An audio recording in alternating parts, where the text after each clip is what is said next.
Today we'll be doing a poem, The Road Not Taken, written by Robert Frost.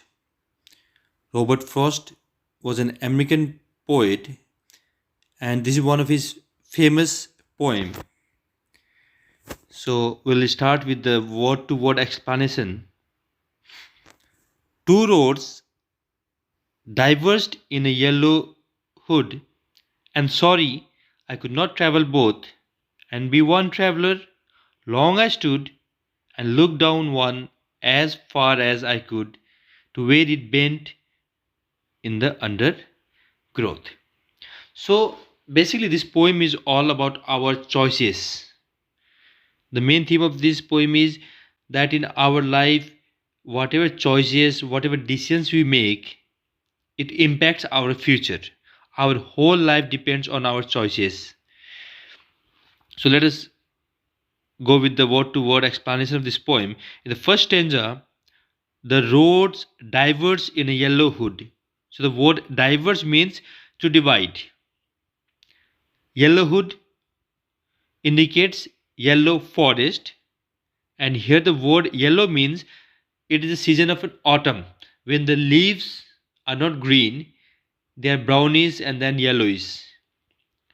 So the very first lines indicate that once the poet was traveling and suddenly he reached a point where the road on which he was traveling divided into two, the left side and the right side, and the place was in a forest. And sorry I could not travel both and be one traveler. And at that moment, the poet felt sorry. He had a regret. So many times, बहुत बार हमारे साथ भी ऐसा होता है ना कि हम सोचते हैं कि भाई हमारे पास चॉइसेस क्यों है, क्यों हम दोनों नहीं ले सकते, हमें क्यों चॉइस करना पड़े. तो पोएट के साथ भी ऐसा ही कुछ हुआ. ही फेल्ट रिग्रेटेड, उसे दुख हो रहा था. किस चीज़ का? कि मैं दोनों रोड पे ट्रैवल क्यों नहीं कर सकता. भाई ऑब्वियस है, एक आदमी एक ही रोड पे ट्रैवल करेगा क्योंकि वो अकेला था, बी वन ट्रैवलर. तो वो इस चीज़ के लिए सॉरी फील कर रहा था कि मैं दोनों पे ट्रैवल नहीं कर पाऊंगा, मुझे यहाँ पे एक चूज करना होगा. लॉन्ग आई स्टूड, यहाँ पे लॉन्ग आई स्टूड का मतलब क्या हो गया कि मैं काफी देर तक वहां खड़ा रहा. और खड़े होते हुए मैंने क्या किया? And look down one as far as I could. और मैं एक पॉइंट पे, उस पॉइंट पे खड़े होके मैंने एक रोड को देखा. एज फार एज का मतलब जहां तक मैं देख सकता था मैं उसको देखता रहा. To where it bent in the undergrowth, यहाँ पे अंडर ग्रोथ का मतलब हो गया झाड़ियाँ, प्लांट्स वगैरह. मैं उस रोड को देख रहा था, जहाँ तक मैं देख पा रहा था वहाँ तक मैं देख रहा था. एंड सडनली क्या देखा मैंने कि वो रोड आगे जाके मुड़ जाती है. और इस अंडर ग्रोथ प्लांट की वजह से, झाड़ी की वजह से मैं उससे आगे उस रोड को नहीं देख पा रहा था. Now let's move to the second stanza. Then took the other just as fair. फिर मैंने क्या किया? मैंने दूसरी तरफ की रोड को देखा. जस्ट एज फेयर यानी कि ये भी इक्वली ही थी. दोनों रोड मुझे ठीक बराबर ही लग रही थी. And having perhaps the better claim, लेकिन कुछ देर के बाद मुझे लगा कि परहैप्स, परहैप्स का मतलब होता है शायद. बेटर क्लेम का मतलब कि शायद ये जो दूसरी रोड है जो मैं अब देख रहा हूं ये मेरे लिए ज्यादा अच्छी हो सकती है. Why? Because it was grassy and wanted wear. क्योंकि ये ग्रासी थी, यानी कि इस पे अभी भी घास दिख रही थी मुझे कुछ. कई बार क्या होता है ना, जब हम रोड पे चलते हैं, लाइक पगडंडियों पे, कच्ची रोड पे चलते हैं, तो चलने की वजह से वहाँ की घास सारी क्या हो जाती है, कुचली जाती है. लेकिन इस रोड पे ऐसा नहीं था. इस रोड पे कुछ घास मुझे दिखाई दे रही थी. एंड वांटेड वियर यानी कि वो चाहती थी कि उस पे कोई चले, अभी भी उसकी घास थी.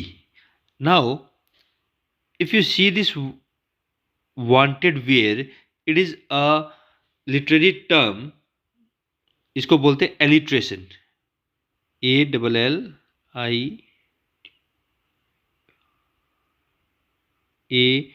ALLIATION, it's a word alliteration. Alliteration का मतलब होता है जब दो वर्ड के फर्स्ट लेटर्स वगैरह सिमिलर होते हैं। Wanted where, W W same है।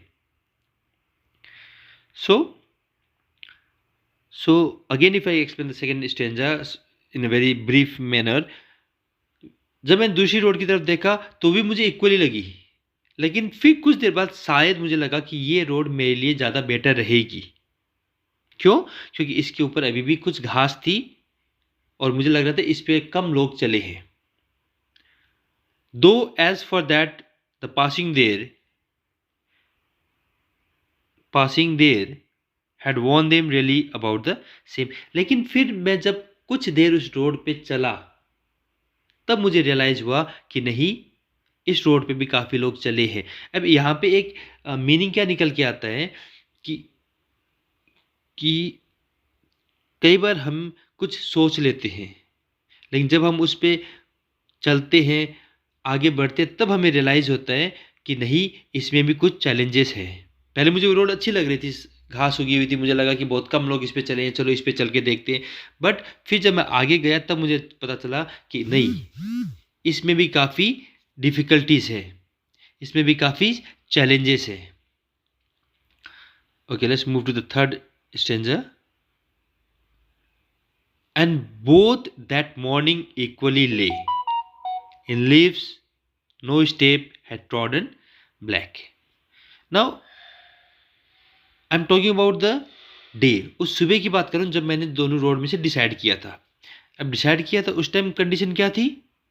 बोथ दैट मॉर्निंग इक्वली ले, यानी कि दोनों रोड मुझे समान दिख रही थी।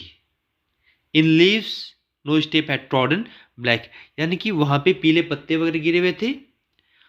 ट्रॉडन ब्लैक का मतलब कि अभी तक वहां पे किसी के भी चलने के निशान नहीं थे, वो पत्ते अभी कुचले हुए नहीं थे। I am talking about early in the morning, जिस दिन मैंने ये डिसीजन लिया था।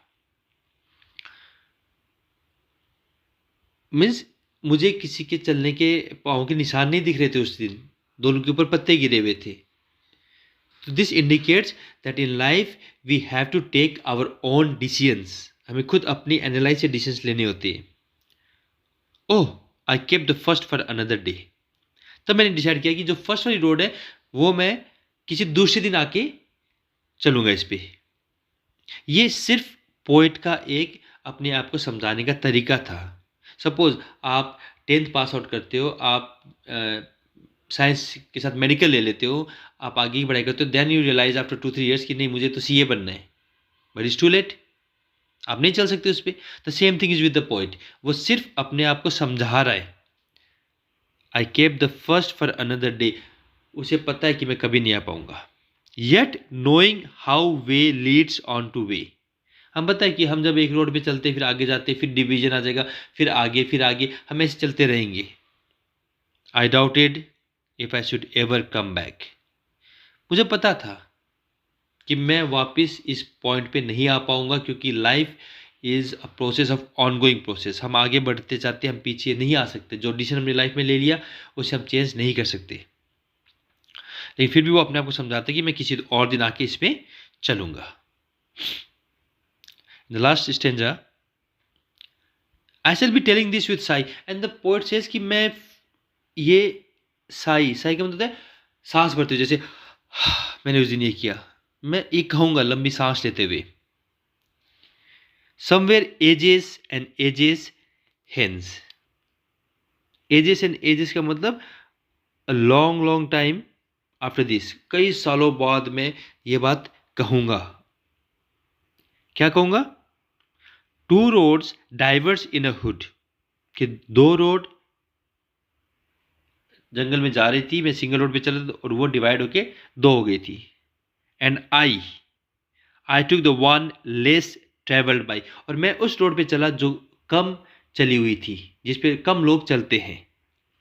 And that has made all the difference, और उसी की वजह से आज मेरी लाइफ में डिफरेंसेस आए हुए हैं। Like the poet was standing here, एक रोड यहाँ डिवाइड हो गई, यहाँ पे चलेगी, पोइट अब यहाँ पे है, यहाँ पे घास वगैरह है, तो उससे आगे उसको दिखाई नहीं दे रहा कहाँ जाना है।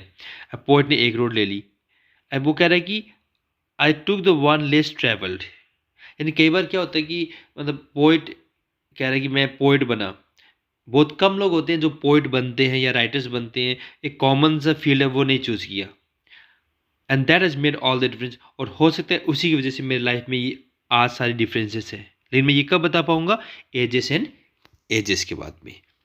Okay, if we go for the literary terms, alliteration मैंने आपको बताया है अभी, इसमें एक लिटरेरी टर्म और आता है, symbolism, SYM,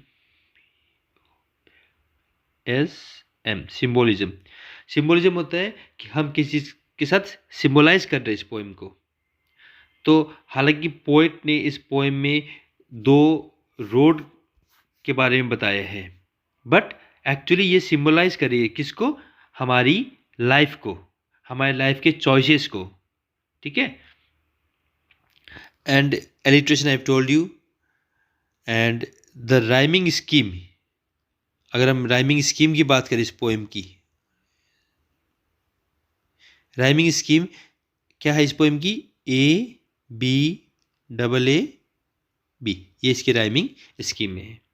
In my next videos, we will discuss about the question answer of this poem and other poems. Thank you, students. Thank you very much.